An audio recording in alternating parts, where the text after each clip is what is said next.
में है कि किसी ने आकर इमाम जाफ़र सादिक अलैहिस्सलाम से पूछा कि मौला, आपकी ज़िंदगी के कौन से महवर हैं, आपकी ज़िंदगी के कौन से उसूल हैं जिन उसूलों की बुनियाद पर आप ज़िंदगी गुजारते हैं। रावी कहता है कि मौला अला माज़ा बनैत अमरक, किन उसूलों की बुनियाद पर आपकी ज़िंदगी का सफ़र होता है। तो इमाम आली मकाम अलैहिस्सलाम ने फरमाया कि 4 बुनियाद हैं मेरी ज़िंदगी में, जिन बुनियादों को मद्देनज़र रख कर मैं इमाम सादिक ज़िंदगी गुजारता हूँ। उलमा फरमाते हैं कि खुदा की कसम, अगर कोई मोमिन इमाम जाफ़र सादिक की ज़िंदगी के इन 4 उसूलों को अपनी ज़िंदगी में शरीक कर ले, अपनी ज़िंदगी में शामिल कर ले, तो उसकी दुनिया भी संवर जाएगी, आखिरत भी संवर जाएगी। यानी दुनिया व आखिरत का सब कुछ इन इमाम के 4 उसूलों में समाया हुआ है। इमाम जाफ़र सादिक अलैहिस्सलाम फरमाते हैं कि मेरी ज़िंदगी का पहला उसूल, अलिम तो अन्ना अमली ला यअमलहु गैरी फज्तहदतु, मैंने यकीन किया कि मेरा अमल कोई और अंजाम नहीं दे सकता, इसलिए अपने आमाल को अंजाम देने में सही व कोशिश की। इमाम बतलाना ये चाहते हैं कि अपने आमाल को खुद अंजाम दो, अपने आमाल का वज़न दूसरे के कंधों पर ना रखो। और कुरान भी यही कहता है कि लैसा लिल इंसाने इल्ला मा सआ व अन्ना सअयहु सौफा यरा, इंसान के लिए सिवाय कोशिश के और कुछ नहीं। और यही कोशिश, यही कार खैर में तुम्हारी कोशिश व जुस्तजू है जो हर मकाम पर तुम्हारे साथ होगी। कब्र में तुम्हारे साथ तुम्हारे आमाल होंगे, हश्र में तुम्हारे साथ तुम्हारे आमाल होंगे। तो इमाम बतलाना ये चाहते हैं कि अपने आमाल को खुद अंजाम दो, अपने आमाल को दूसरों के लिए ना छोड़ जाओ। तो इमाम जाफ़र सादिक अलैहिस्सलाम की ज़िंदगी का पहला उसूल ये है कि अपने आमाल खुद अंजाम दो, क्योंकि तुम्हारे आमाल ना तो किसी दूसरे के नामा आमाल में लिखे जाएंगे और ना ही किसी और के आमाल तुम्हारे नामा आमाल में लिखे जाएंगे। आमाल में से सबसे बुनियादी चीज़ ये है कि इंसान खुद से शुरू करे। सबसे बड़ी गलती हमारी ये है कि हमारी निगाह दूसरों पर रहती है। हम ये कहते हैं कि लोग सुधर जाएं, माशरा तब्दील हो जाए, हमें लोगों के ऐब नज़र आते हैं लेकिन अपने ऐब नज़र नहीं आते।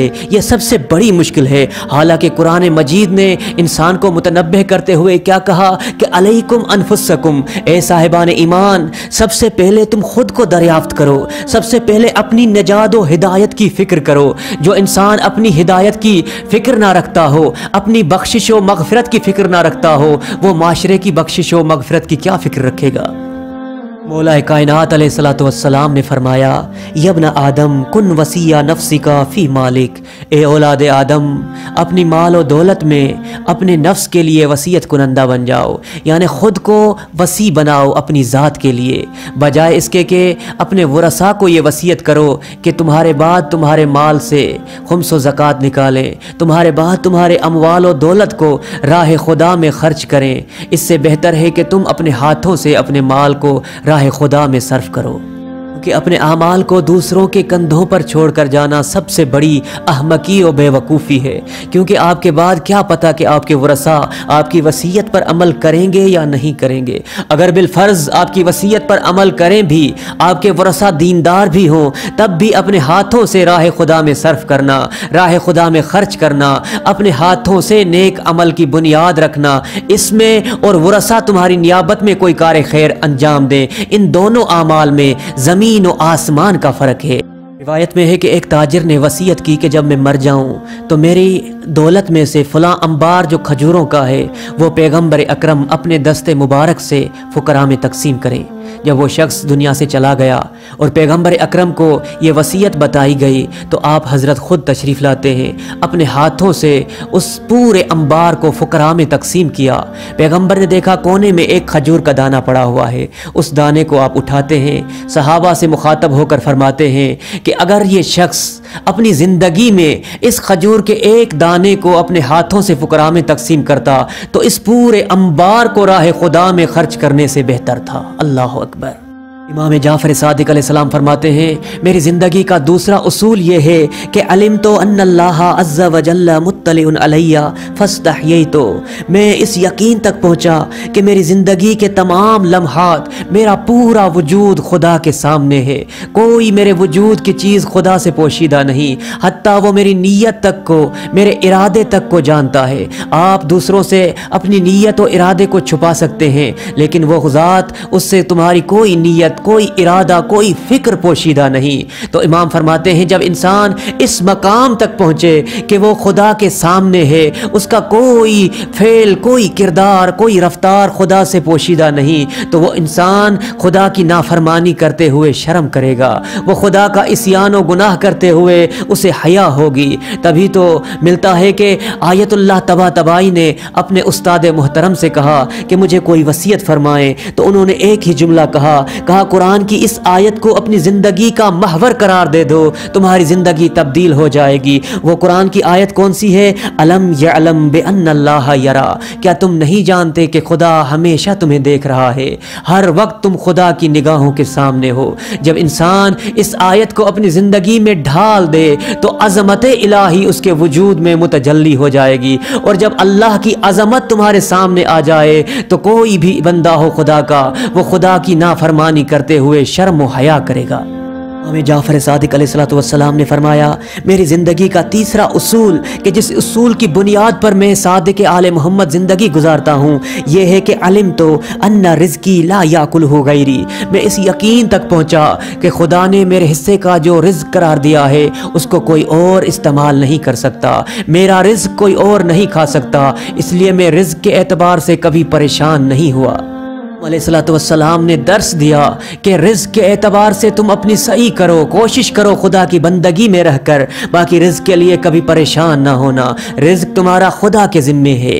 बैतुल्लाह बहजत फरमाते थे, क्या कभी तुमने देखा कि किसी घर में कोई बच्चा सुबह को उठे और परेशान हो अपनी रोज़ी और रिज़्क के एतबार से कि उसके माँ बाप उसको उसके हिस्से का रिज़्क देंगे या नहीं देंगे? कभी नहीं। बच्चा मुतमईन होता है कि उसके माँ बाप कभी उसे बग़ैर रोज़ी और रिज़्क के नहीं छोड़ेंगे। आयतुल्लाह बहजत फरमाते हैं, क्या तुम अपने करीम रब की निस्बत उस बच्चे जितना भी यकीन रखते हो?